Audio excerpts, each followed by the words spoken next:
So, Fall Guys has been out for a little over a week now, and I've put a decent amount of time into it. The more I play, the more I realize that not all minigames are actually good. So I've decided to make a tier list on every solo minigame in Fall Guys. To make this easier myself, I'm going to be talking about the games that are in the same typing as each other. Fall Guys separates its minigames by this sort of category system, calling some races, survival, logic, team, which I'll probably save for another video because I have a lot to say about these, and finals. So without wasting more time, let's get started. Let's start with the survival games first. The games in this category are Jump Club, Rollout, Block Party, and Tail Tag. Let's start by talking about Block Party. Block Party is a pretty simple game. You and the rest of the players are standing on a platform trying to avoid being knocked off by blocks that slowly float towards you. It's a pretty fun game overall, but the only issue I have with it is there's only about 3 different variations of this minigame. The moment you realize which variation you're playing, it becomes sort of repetitive. The other issue is the timer. God, I hate the freaking timer.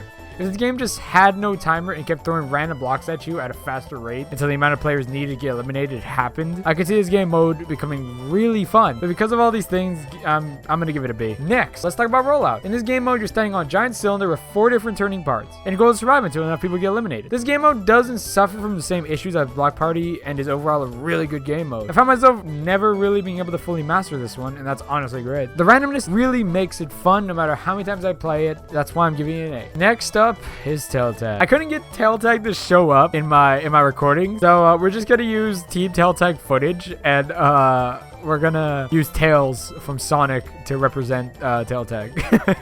Oh my god, I freaking hate Tail Tag. This game is just frustrating to play. I never have fun with it. Other beans can grab your tail from like a mile away, and you gotta be right on them to grab it back. Sometimes it doesn't even work. Not only that, it feels like there's no real incentive to grab someone's tail to like the very end because there's no real point in having the tail the whole game. The only fix I could see for this game mode is to make it sort of like a King of the Hill game, where the longer you have the tail, the more points you accumulate. And people with the most points get to go to the next round. Because of all these issues though, I gotta give it a freaking C. Like, it's terrible. And now for the final survival game. Jump Club! Oh my god, Jump Club is great. I've never had Jump Club show up and be disappointed. The game is pretty simple. You and the rest of the beans are standing on a platform while a green cylinder slowly spins around and tries to knock you off. It's really simple to get a hold of and doesn't really require all that much skill. Just jump and survive. It's that simple. Jump Club deserves to be an S, and that's why I'm putting it there. Okay, now on to the next category. Logic. There's only one mini game in this category as of now, and it's called Perfect Match. What do I have to say about Perfect Match?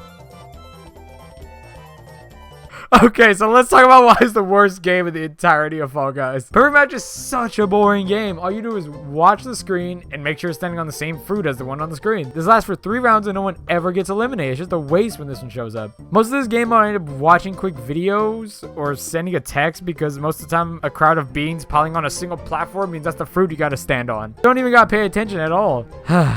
Okay, now we got that out the way. Let's get to the best category in the whole game. The races. We're gonna start us off with Dizzy Hike, the perfect mix of obstacle course and just the race to the finish. This race starts with spinners on a floor that go a certain direction. If you follow them just right, you go to the second obstacle. Big freaking balls that you gotta zigzag through, which leads you to your third and last obstacle.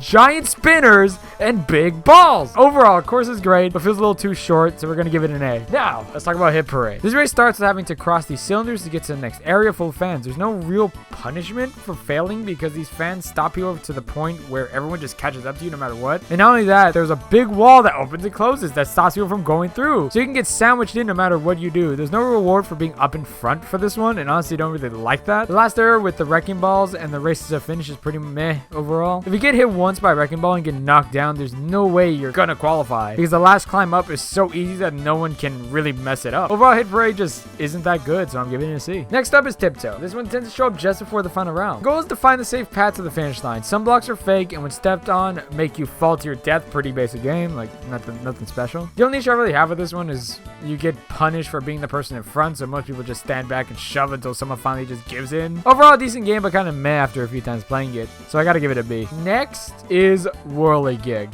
I gotta ask, what's your favorite race and why is it Whirligig? Everything about this race is amazing. It's a great mix of obstacle course and just a race to the finish. Not only that, this level gives you choices. Do you want to take the left route or the right route? Do you want to climb the wall or just flat out jump past it? Do you want to challenge the fan of death at the end or do you want to take the wimpy bean route and go right or left? And the best part is taking all these challenges through the courses can lead to a faster finish. So you're rewarded for experimenting with routes. Overall, Whirligig is an amazing course and it deserves an S. Next up, we got DoorDash. So how DoorDash works is there's some real doors doors that you can go through, and others you just slam your head first into. First beans to get to the end, move on to the next round. I'm not too fond of DoorDash overall, just because being the leader of the pack is actually a bad thing here. There's been so many instances where I slam through a few doors perfectly and get screwed over at the end when I slam into the wrong door and can't get through to the next area because the wave of beans are all trying to do the same thing. Overall, kind of meh minigame, so I gotta give it a C. Now let's talk about Gate Crash. If DoorDash was Daniel, then Gate Crash is just the cooler Daniel. So this level functions kind of similar to DoorDash, except now the walls slowly rise and fall, and you gotta time your jumps to get over them. This one seems way less luck-based and takes more skill, so I enjoy this one a lot more. Not only that, there's one last challenge in the end. We got time your jump to get over a gap in a wall at full speed, and it honestly feels amazing to make that jump. The only issue I have with this one is it feels kind of short. It feels like it takes longer to load the game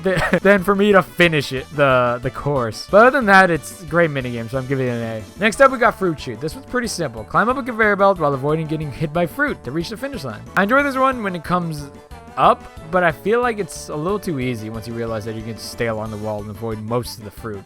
It kind of becomes boring really quickly, and because of this, I gotta give Fruit Chute a B. Alright, next is Seesaw. Seesaw can go one of two ways. Either you spawn in the front and take a nice casual stroll through Seesaw Land, or you're in the back row and are fighting for your life because people don't like to take turns. I'm part of the side that actually likes this race, so I gotta give it an A. And for the final race, Slime Climb. Oh my god, Slime Climb is great. I raced through a full-on obstacle course with a slime that slowly rises up and instantly eliminates anyone it touches. I feel like this is one of the hardest obstacle courses, and I love it for that reason. No matter how many times I play this one, I catch myself making stupid mistakes and getting got by the damn slime. This course is amazing and deserves an S rank. And now for the final category for this video, the finals.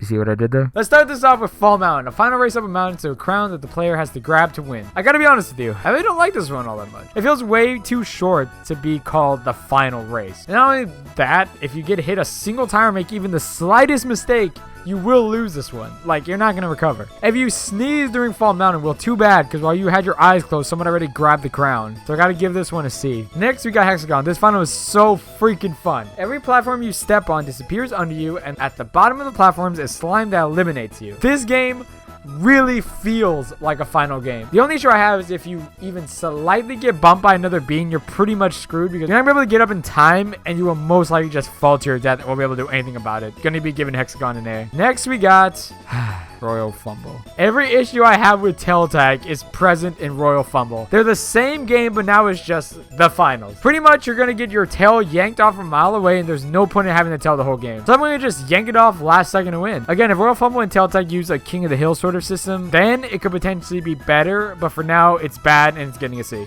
And now for the final game of this video. Jump freaking Showdown. This game is just Jump Club on steroids, and I love it. Remember that one cylinder you had to avoid in Jump Club? Well, now there's two of them, and not only that, the floor slowly disappears. Everything about this screams finale, and I love it. Jump Showdown is by far my favorite finale, and I always have fun getting it. Because of this, I'm giving it an S. So, this is what our tier list looks like. I'm honestly really satisfied with how it ended up. Let me know what you guys think, and if you would have changed some things down in the comments. I appreciate you watching. I hope to catch you in the next one. See ya.